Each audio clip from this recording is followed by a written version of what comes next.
Chapter 22. Miss Cornelia Arranges Matters. Gilbert insisted that Susan should be kept on at the little house for the summer. Anne protested at first. "Life here with just the two of us is so sweet, Gilbert. It spoils it a little to have anyone else. Susan is a dear soul, but she is an outsider. It won't hurt me to do the work here." "You must take your doctor's advice," said Gilbert. "There's an old proverb to the effect that shoemakers' wives go barefoot and doctors' wives die young. I don't mean that it shall be true in my household. You will keep Susan until the old spring comes back into your step and those little hollows on your cheeks fill out." "You just take it easy, Mrs. Doctor dear," said Susan, coming abruptly in. "Have a good time and do not worry about the pantry. Susan is at the helm. There is no use in keeping a dog and doing your own barking. I am going to take you breakfast up to you every morning." "Indeed you are not," laughed Anne. "I agree with Miss Cornelia that it's a scandal for a woman who isn't sick to eat her breakfast in bed, and almost justifies the men in any enormities." "Oh, Cornelia," said Susan with ineffable contempt. "I think you have better sense, Mrs. Doctor dear, than to heed what Cornelia Bryant says. I cannot see why she must be always running down the men, even if she is an old maid. I am an old maid, but you never hear me abusing the men. I like 'em. I would have married one if I could. Is it not funny nobody ever asked me to marry him, Mrs. Doctor dear? I am no beauty, but I am as good-looking as most of the married women you see, but I never had a beau. What do you suppose is the reason?" "It may be predestination," suggested Anne with unearthly solemnity. Susan nodded. "That is what I have often thought, Mrs. Doctor dear, and a great comfort it is. I do not mind nobody wanting me if the Almighty decreed it so for his own wise purposes. But sometimes doubt creeps in, Mrs. Doctor dear, and I wonder if maybe the old scratch has not more to do with it than anyone else. I cannot feel resigned then, but maybe," added Susan, brightening up, "I will have a chance to get married yet.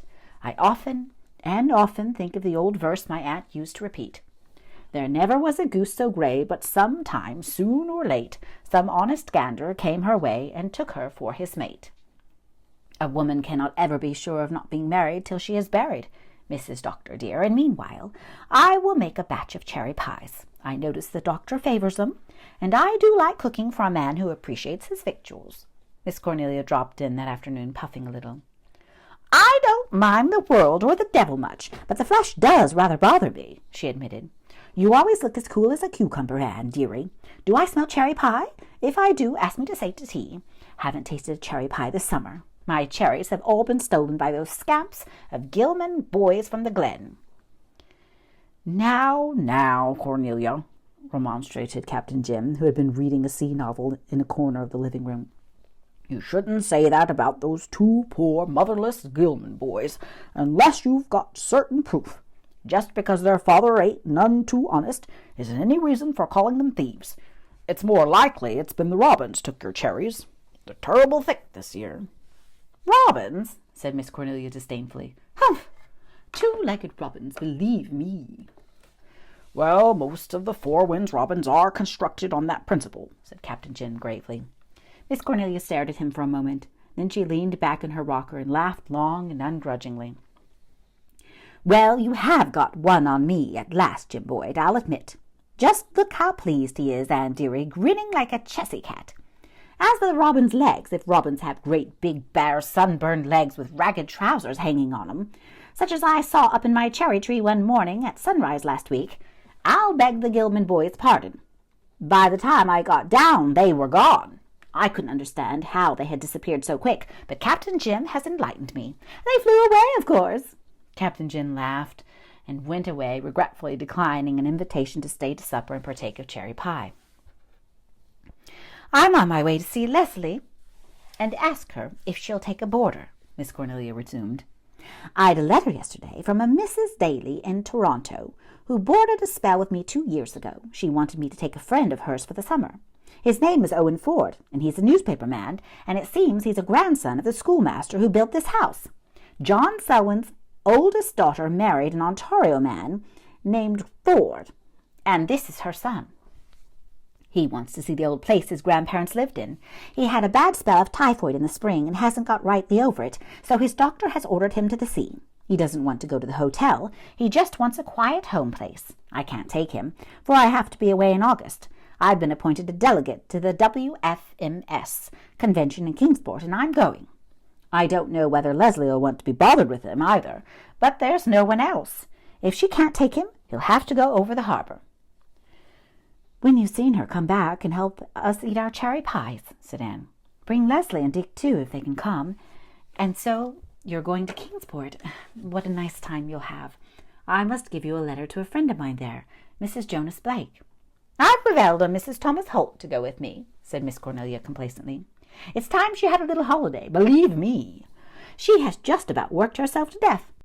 Tom Holt can crochet beautifully, but he can't make a living for his family. He never seems to be able to get up early enough to do any work, but I notice he can always get up early to fishing. Isn't that like a man?" Anne smiled.